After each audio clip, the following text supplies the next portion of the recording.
Welcome to the LearnOps Leadership Series. Today I'm excited to be hosting Rance Greene. Rance is the founder of Story Designer that helps with business storytelling, executive coaching, design, and public speaking, amongst other things. Rance has also been the former senior performance consultant at Blue Cross Blue Shield for the enterprise. Welcome, Rance. Thank you, Ryan. It's good to be with you. Excited. We've had some really interesting conversations leading up to today's podcast, so I'm excited about this, particularly because of how important of a topic story design or telling story is, not just within the L&D function, but just in general right now in the world. Mm-hmm. Really curious about how you even got started, with story design or storytelling as a focus area, but also a background in L&D, which is really interesting, and how you married the two. How did that happen? Sure. How did that happen, Ryan?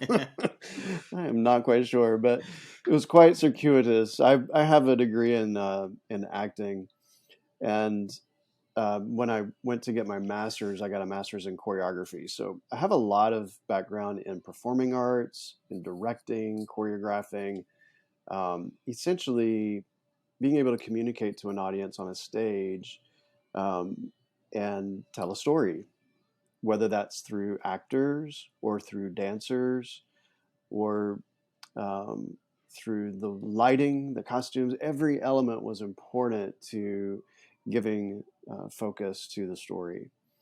And so with that background, I moved to New York City, performed there, and then I fast forward a bit, and I'm working with inner city kids in New York, in Midtown Manhattan. But I'm working with kids from the Bronx, working with kids from Queens, from Spanish Harlem, and I'm from the mountains of North Carolina, and so these kids are very different from me. But what connected us was stories. I told them my personal stories. I told them stories of faith, and sometimes I made up stories. And these connecting points is what really formed a bond between us, and kept us still, even to this day. I keep in touch with some of these kids who are now young adults. Then fast forward a bit more, and I'm in corporate America, and I'm working I'm working at Blue Cross and Blue Shield. I'm overseeing compliance training for the enterprise. And so I didn't just leave all of that storytelling stuff behind. I actually brought it in with me, and I began to train through stories. And compliance training, the culture of compliance training began to shift and change. People began to look forward to taking compliance courses, if you can believe that, because they're interested in what kind of story was going to unfold and how they were going to be required actually to observe that story and make inferences and solve problems and take action within the course itself. It became suddenly a very action-driven experience. And so as I shared what we were doing at Blue Cross with others in the learning and development industry, others took notice and were like, "Hey, how do you do that?" And I'm like, "Well, you just, you write the story and you train with it." They're like, "Yeah, we don't know how to do that." I said, "Well, okay, I can try to show you how I do it." And so that began the journey to create what I now call story design, instructional story design. And that has just exploded.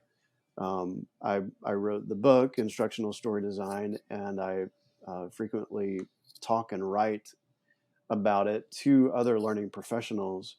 But then others, as you mentioned before, others started taking notice and was like, "Hey, can you help my leaders out? They're struggling with storytelling." Or, "Can you help my marketing team? Can you help my sales team?" So it has really blossomed into something that is beyond L&D and actually touching the lives of people in the business, no matter what role they have. Storytelling is a really important skill to have, but at the same time, a skill that people don't always know is a skill, or that, what do you mean I can learn how to tell stories as a skill?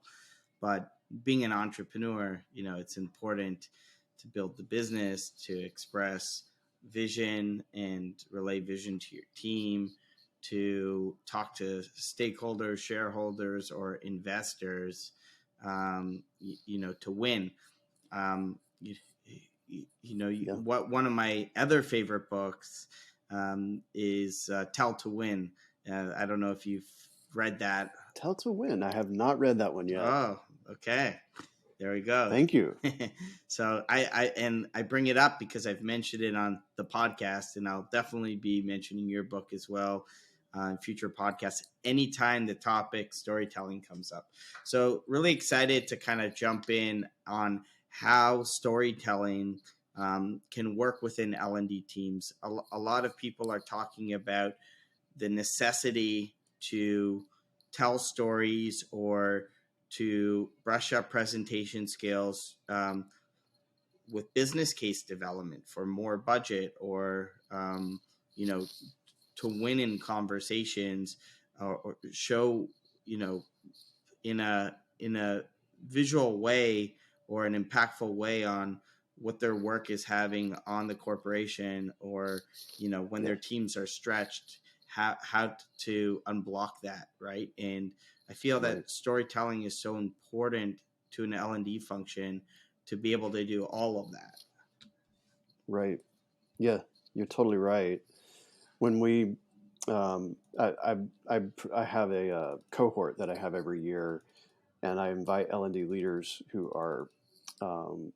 want to master that skill, for exactly the reasons that you just said, to advocate for learning and development, or to even to sell their product to an external audience. And that's the challenge. Like, okay, I've been told that storytelling is really important. I really need to master, storytelling. And I go to these seminars and they all tell me how important it is and how I should do it. And yeah, but nobody's telling me how to actually tell a story.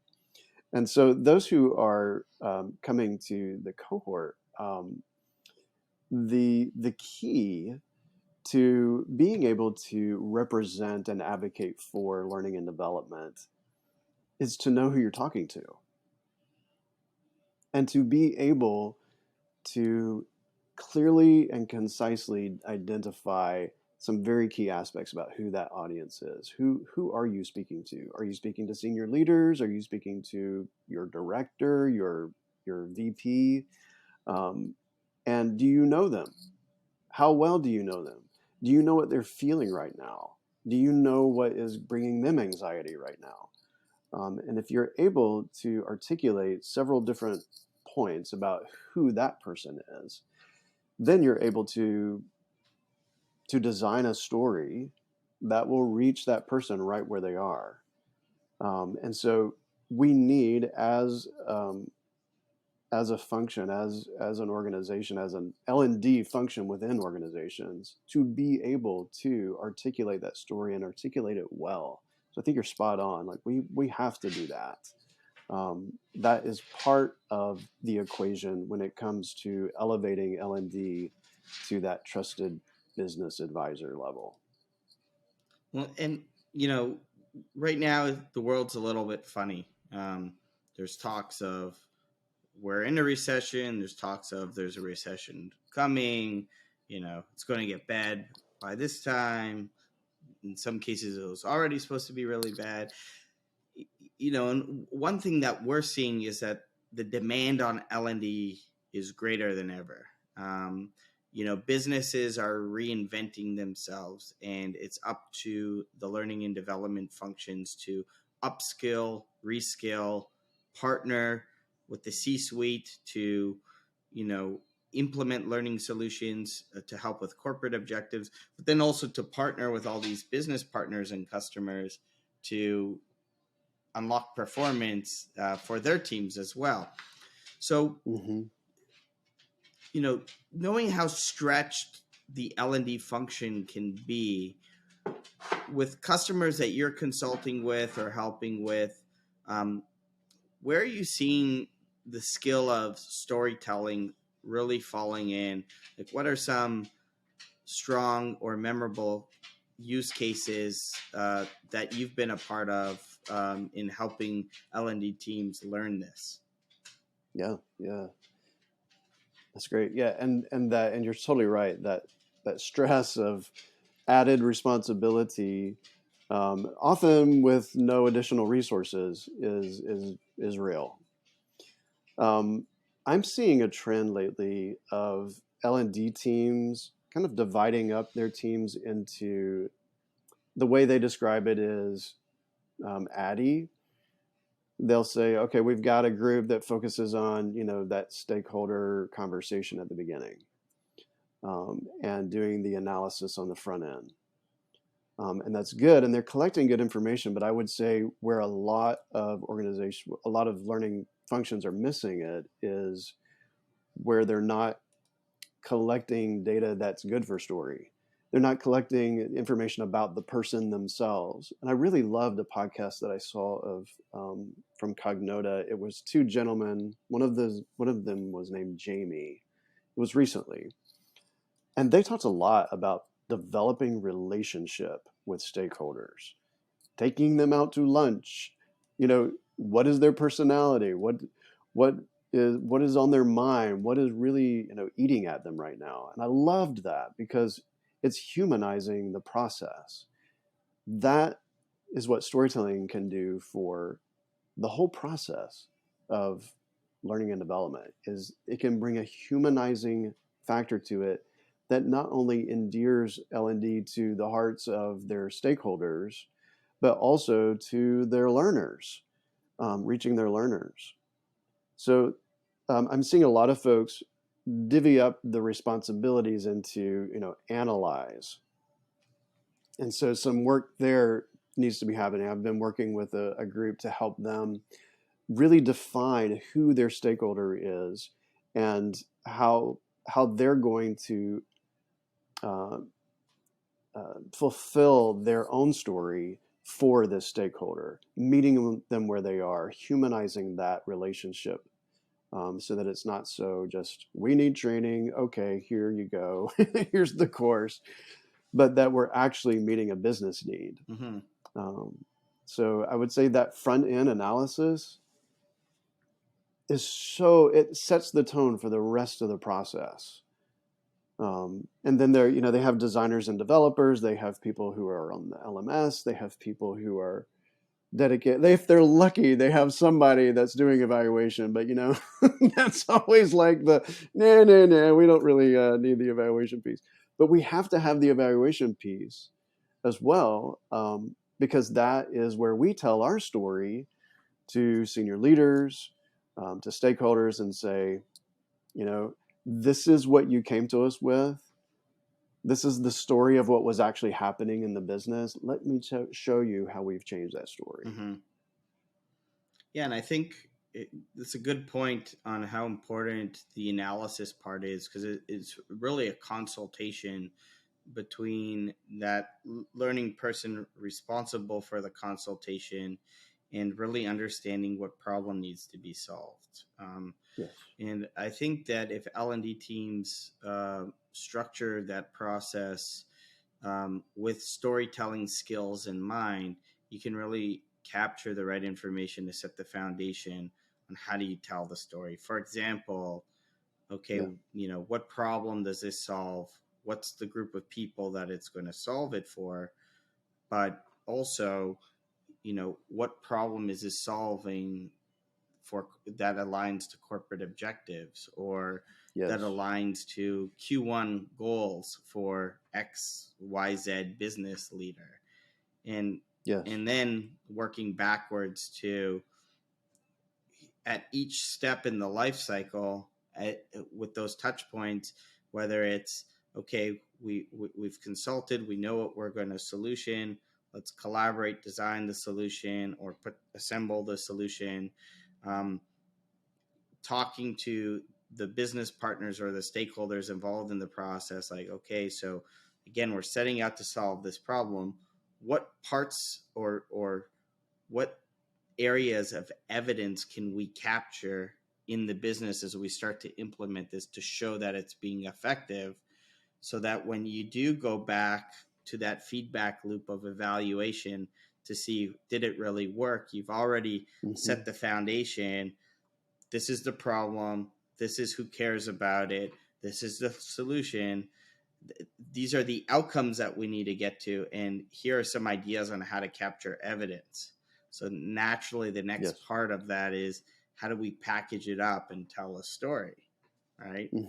How do you, in your book or in teachings to others, like, what are some of the tips and tricks of packaging this up? And, what do senior business leaders tend to like to see to make sure that, stories are having impact on the desired results? Yeah. So I really like how you put the first part of what you just now said. I really like how you phrase that. And if you think about stories, like, what are the elements of a story that make us just love stories? Like, what are some of the things that you like about stories, Ryan? Yeah, I mean, to be honest, I love stories, and I think that's why that's such an important skill. Not to backtrack, but it's just you grow up with stories, right? So, and think about the best memories are of like childhood and growing up. So anytime, I don't remember a lot of things, but I still remember my first phone number, home phone number, right? And so it really becomes like these memories and tests and knowledge of, and so just the idea of storytelling kind of brings you back to that, right? And it's almost a scapegoat. So I always talk about stories with the team, and I joke with them, and I'll say, like, there's our director of sales, her name's Elizabeth. I'll say, Elizabeth, I have a really fun story to tell you. And you see them lean in, right? They perk up just by the thought of getting to listen to a good story. So that's a very vivid picture. And it's so fun because it just tells you how impactful stories are and how enjoyable, like, humans feel about stories. So if you can use that in business practice, you're going to win. But to answer your question, I think it just brings me back to childhood.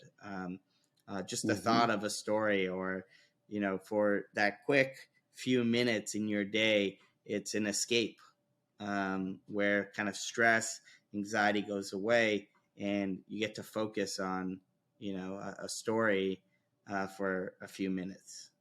Yeah. Very nice. So we'll get to the packaging of the story. I'd like to build up to that. So we've got, when you think about the elements of the story that do exactly what you described, they make us lean in. They make us, like, when we hear, oh, I'd like to tell you a story, there's something in our brain that goes, okay, I'm ready to receive this. I know what a story is. I know how it goes. And so bring it on. When you think about the elements of a story, characters, conflict, I like to call them relatable characters and strong conflict. These are the two elements that need to come together for a story to really work, to, like, keep us on the edge of our seats. If we don't have characters that are relatable, then we'll lose interest. If there's no strong conflict, we'll zone out. We need both of these. And when they come together, they create exactly what you were describing, which I call a desire for resolution. Because, like, you care about these characters. You want them to, like, figure out how they're going to get out of this. And then once that desire for resolution is sparked, the listener is open to receive whatever message you have to give. at that point, followed by a call to action, and suddenly you've increased the likelihood that the call to action is actually going to be heeded and taken, because you've touched them not just intellectually, but you've touched them emotionally too. So when you are putting together a package for a story, the first, like, how can you create relatable characters unless you know who you're talking to, like we were talking about before. So the first step, if you think about analysis, is getting the real story, like what's really happening out there. Who are the characters? What is the conflict? What resolution do you want to take place? And that resolution also has to, as you pointed out, tie to a strong business outcome. So root problem, business outcome, and is training actually going to be the right solution for this? Those are the three things that have to come out of that first conversation. What's the business outcome? What's the root problem? And is training the right answer? If it can affect skills, knowledge, or attitude, you're in the right place. If not, let me give you some recommendations on how we think this problem could be solved. But finding out that story at the front and approaching it like that, say, who are the characters? What's the conflict? And what would you see as an ideal solution? We can help you figure that out, is the first step. Then, when you get all the way down to the other end of evaluation and presenting data to senior leaders, you already have part of the story in hand because you know what the real story was. And you can contrast it with how things are now. That's an inspirational story, right? So here's how things are. Here's how things can be. That's your inspiration. That's what you're going for. But at the end, you are able to say, this is how things were, and this is how things are now. And you can show how training filled in the gap between those two differences. Training isn't the solve-all, of course. There's many factors that contribute to the success of any kind of intervention. Training is part of it. And so if you, as a learning professional, as a leader in your organization, are able to say, this is how we filled this gap, and we believe that the percentage of contribution we gave from training was this amount, and because we compared it to the other factors that are involved with the success that we're seeing now of this business outcome. So yeah, be bold, be tenacious, dig down until you have a business outcome. Yeah. If there's no business outcome, why are you developing training? It's perfunctory. It's required maybe. I also think the stronger that you can correlate a business outcome to a business objective, right? Especially the objectives coming from the CEO or senior management team, or if it's a public company, like the fiscal year planning of the targets, the benchmarks, the forecasts that people are trying to get to. If you can also correlate and frame the story on, this is where we were, this is where we're going, this is the outcome that we've achieved, and it ties back to this objective, the story becomes even more powerful at the end of the day, because you're hitting all of the audiences that at the end of the day might care. Yeah, and you're also collecting stories from the people who are most affected, which would be the learners themselves. Not just data, although we need to collect data, and we can talk about data if you'd like, but we also need to collect the stories, like what is literally happening out there that's changed. Those stories themselves are very powerful. Very powerful testimonies to what you're doing as a learning function. Yeah, that's absolutely right. Social proof, or some sort of mini case study tied into the context, to show not just the business result, but even how this is impacting people's lives in a positive Yeah. manner. I think that's the emotional aspect that you could Yeah. tie together as well, which is really important at the same time. Yeah. Speaking of business metrics, telling a story is one thing, backing it up with real data is another. Um, when you're working with L&D teams and talking about packaging up stories, what are some of the common storytelling use cases you see? So, for example, like one might be how to tell stories to get new budget, right? I Mm-hmm. would imagine that the data in that type of story will be different than another that might not have to do with a business case or with budget. So, Yeah. what are some common themes in storytelling for L&D leaders? Another one, like you mentioned, compliance training can sometimes be boring. How do you make it more Mm-hmm. fun by telling stories, right? So, what are some of the common themes that you see, um, for L&D storytelling, and maybe what type of data have you seen work for those themes? Yeah.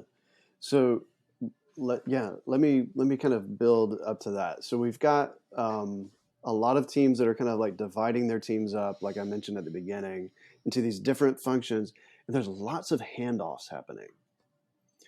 And a big pain point is the handoff, like knowing everything, collecting enough information, and collecting the story up front, Mm-hmm. passing that story on to the next person. They're adding their piece of the story to it and then passing it on to the next person. So I like to think of it as kind of a story design workflow. That's what I call it. Um, and all along the way, we're collecting data as well. Data that is quantitative and data that is qualitative. On the front end, we're collecting the stakeholder story, which is basically the business story. What do we want to see happen in the business? But also some personal information about who that person is or people are, so that we can communicate with them in the best way. Then we go to the subject matter expert story, I suppose, um, where they are providing more detailed actions that learners need to take for success that align with that objective that we defined at the beginning. So what are the actions that people need to take? And surprisingly, Ryan, many learning functions fail at this. Mm-hmm. They settle for things like, well, they just need to understand the process, or um, they need to just know the policy. It's like they don't dig down and like, okay, well, what does somebody who understand do? Mm-hmm. Or what does somebody who knows the policy actually do? What are those steps that they can take for success? So they stop short of getting those actions listed in a logical order, which is vital if you're going to create a story for training. And I would say it's vital for training, no matter if you have a story or not. Mm-hmm. And then training people and giving people practice doing those actions within the course itself. And the way that I like to approach it is telling a story at the front of the training, and then asking a reflect question, asking a solve question, giving them feedback on their responses, and giving them actual practice doing based on what they've just seen in the story. Mm-hmm. So that's how story impacts the learner themselves. Then a lot of teams are adding like communications people to their teams, which is a welcome addition. I think that we need to be able to tell our story better. We need to be able to communicate that the um, the training is actually available for people to take, and we need to do that through storytelling. In my view, that's another use case for learning and development to exercise storytelling. Use a story from the training itself, or um, create relatable characters in strong conflict, and put that in your communications. Give them a clear call to action, here's where you can, register for the course. Then implementation, I think there's even, room for storytelling in your LMS. Tell me the story of this training. What is this about? Is this about, Phoebe, who is struggling to coach her employees to better performance? She's struggling with this and this and this. I think I would be a lot more inclined to take that course than a course that simply just says coaching tips, something like that. And then in the evaluation, I feel like we are collecting a lot of data that is useless. Mm-hmm. How many people completed the course? Not completely useless, but this many people finish the course in this amount of time. Mm-hmm. You're like, so what? Like, how does that impact the business? Yeah. We need to collect information that shows that there has been a change in behavior, because if there has been a change in behavior, that's why we delivered training. Because behavior change, we have to have behavior change in order for training to be successful. So how do we measure behavior change?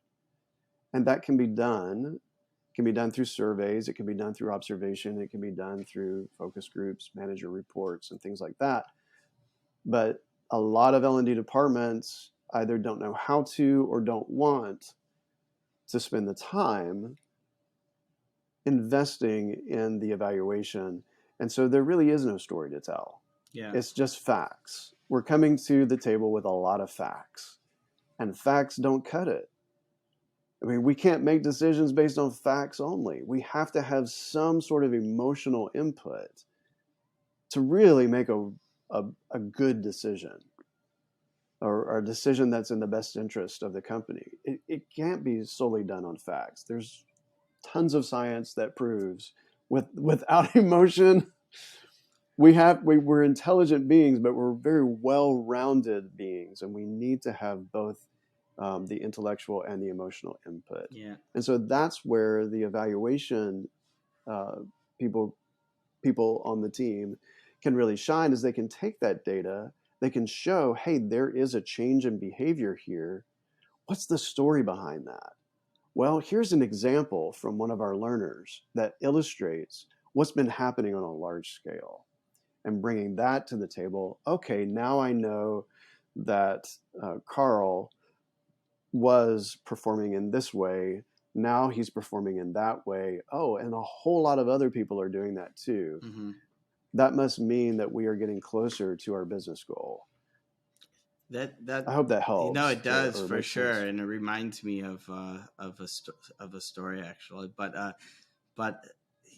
think it's also important for the storyteller to dig deeper than just what's present. Kind of like an investigative journalist, where you're finding hooks as well. And when you were talking, it reminded me. So in a former life, I used to work a lot with oil and gas companies and trainers. And there was this gentleman named Frank Cook, who was a retired decision analysis practice leader at Chevron. But his job was to build this decision quality frameworks and teach it to every team in Chevron. So you'd go through this workshop, you'd learn about decision frameworks to make better quality decisions, to embrace uncertainty, assess scenarios, and, ultimately make the right decisions. And Mm-hmm. for years, he trained different teams, but what he did, talking about outcomes, was there was a time in Chevron's stock where they were teaching people about these decision frameworks.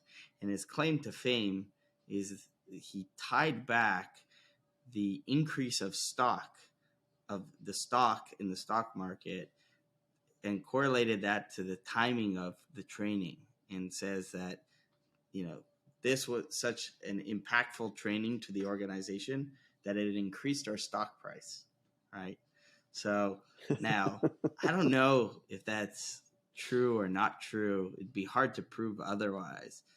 But I could tell you that multiple people at Chevron all agree about the story of decision quality being so effective that it drove positive returns at the stock market price. So that's really fun. And then another one was, I can't name the actual company, but it was around safety leadership, and there was an accident and people died, and so there was this session, and the outcome was, how do we change safety decisions? How do you help people make better leadership choices and safety decisions before incidents actually occur? And it's really good. Like, people were interacting and at this workshop, and we're collaborating. But the trainer at the end of the session played a video, and the video wasn't a real video. It was just something that they produced. But the video was, this little girl talking to her father. And at the end of the video, you realize she was saying this before she slept, and her father was in heaven. Her father was the victim, and she never gets to be with him again. And the whole room was in tears. That's impactful sobbing. Training. Yeah, I mean, like, if that didn't change the behavior, I don't know what would, because it just brought the whole room literally to silence. Like, hey, if I make better decisions and I'm more thoughtful about my actions, like, this little girl could have a father, right? So it was crazy, and it just reminded me of where storytelling can be really effective, not just from a reporting impact perspective on business performance, but also on learner impact and making the learning stick. So, And if the saying is true, and I think it is, that people won't remember, what you said, but they'll remember how you made them feel. Like, you still can feel what you felt like when you saw that video of that little girl. Yeah. And I never cried, by the way. Come on. You shed a little tear, didn't you? I was probably leading the pack. But yeah, the feeling that comes along with it is associated with behavior change. Mm-hmm.